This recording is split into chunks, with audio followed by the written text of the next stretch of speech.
여러분들도 아마 가장 간절하게 기다리고 있는 단어 아닐까요? 서머 랠리. 신기수 전문가님, 이 네. 서머 랠리의 탄생 배경이 뭔가요? 매번 여름에 좋은 성과를 나타낸 게 맞나요? 이제 일단 서머랠리라는 말 네. 자체가 왜 나왔느냐면은 6, 7월 달에 이제 펀드 매니저들이 휴가 가잖아요. 그러니까 네, 휴가 그렇죠. 가기 전에 이제 펀드 매니저들 입장에서는 사놓고 가든지 아니면은 팔고 가든지 이렇게 포지션을 해야 명확하게 예, 하고. 이제 해놓고 가야 되는데 네. 어쨌든 팔고 가면 6월 달에 빠지겠죠. 대신 7월 달은 매도세가 안 나오겠죠. 그러니까 7월 달은 자연스럽게 또 반등이 나오고 그렇겠네요. 사놓고 가게 되면은 올라갈 것 같아서 사놓고 가면 오히려 또 반등이 나오는 거고. 미리. 예, 이제 그런 것들 때문에 이제 서머랠리 효과가 좀 있다. 또 요즘 같은 경우에는 우리나라 같은 경우에는 이제 중간 배당하는 데들이 좀 늘어나고 있기 때문에 네. 그런 데 대한 기대감은 또 매수세가 좀 들어오기도 하고 있다 이렇게 되어 있는데 그림을 하나 준비했습니다. 코스피 월봉 차트인데요. 네. 월봉 차트 보시면은 이제 6, 7월 달만 제가 박스를 좀 쳐놨습니다. 예, 보시면은 사실상 그 7월 달에 월봉 차트를 보시면은 7월 달에 양봉이 나오는 경우가 많긴 많았어요. 예, 그동안에 이제 보게 되면은 네. 2009년도부터 이제 올해까지 해놓은 건데 양봉이 나오는 노란색으로 경우가 표시된 많은데 부분이죠. 네. 보면은 6월 달에 빠졌다가 7월 달에 회복하는 정도. 이런 것들이 많고, 이제 그런 것들이 많기 때문에 사실상 이제 이게 서머 랠리다. 랠리라고 하면 좀 그전부터 좀 엄청나게 좀 올라가는 게 좀 랠리잖아요. 그쵸. 근데 이제 회복하는 정도에서 나오는 게 많기 때문에 어쨌든 7월 장세가 좋았던 적이 많다 이런 건데 2015년도에 보면 6월, 7월 또 다 빠졌어요. 이때는 이제 금리 그 양적 완화 끝나고 나서 금리 인상할 것 같은 불안감 네. 때문에 이제 빠지고 뭐 이랬기 때문에 지금은 좀 적중률이 꼭 그렇게 뭐 서머랠리가 꼭 나온다 이렇게 그래요? 하기는 좀 힘들어요. 사실 2015년에 금리 네. 인상 때문에 힘들었다는 게 반영이 됐다면 오히려 지금은 금리 인하 거의 그래서, 기대감이 있는 올해 때잖아요? 같은 경우에는 그래서 오히려 지금 네. 미중 무역 그 갈등이 좀 봉합이 된 상태고 금리 인하에 대한 기대감이 있기 때문에 저는 올해 7월 달은 괜찮게 봐요. 단지 이제 이번 주는 네. 좀 삼성전자 실적 가이던스 발표도 있고 해서 불확실성이 있기 때문에 좀 소화는 좀 해야 될 것 같지만 네. 적어도 좀 FOMC 때까지는 어느 정도 좀 시장 반등은 좀 나와주지 않을까에 대한 이제 기대감은 있기 때문에 네. 올해 그걸 서머럴이라고 이제 표현을 한다면은 저는 충분히 반등 장세 가능하리라 보고 있습니다. 네. 지난달에 4% 넘게 코스피가 올랐기 때문에 올해 같은 경우에도 좀 월간으로 봤을 때 이달에는 서머 랠리를 분명히 기대할 수 있지 않을까 하는 가능성이 좀 제기가 되네요. 김윤태 전문가님, 역시 서머 랠리 올해에는 좀 가능하다고 보세요?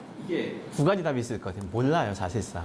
사실상 그렇죠? 제가 30년 전인데 대학교 다닐 때 네. 저희 미국서도 이걸 가지고 사실상 공부를 한 적이 있어요. 정말 서머 랠리가 있냐 없냐.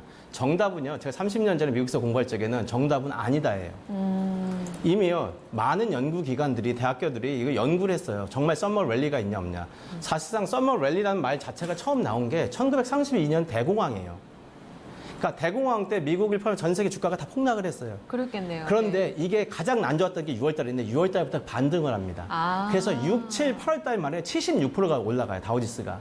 폭등을 했어요. 8월 달이 끝났습니다. 그래서 이게 과연 여름에 온다 이게 처음이에요. 그래서 그 기록을 아직까지 아무도 못 깨요. 그래서 그거 이슈가 그렇겠네요. 있고요. 70%요. 네. 그런데 네. 실질적으로 해서 최근에도 보니까 월스트리트 저널 같은 경우에서 조사를 했어요. 네. 60년치를 다 조사했습니다.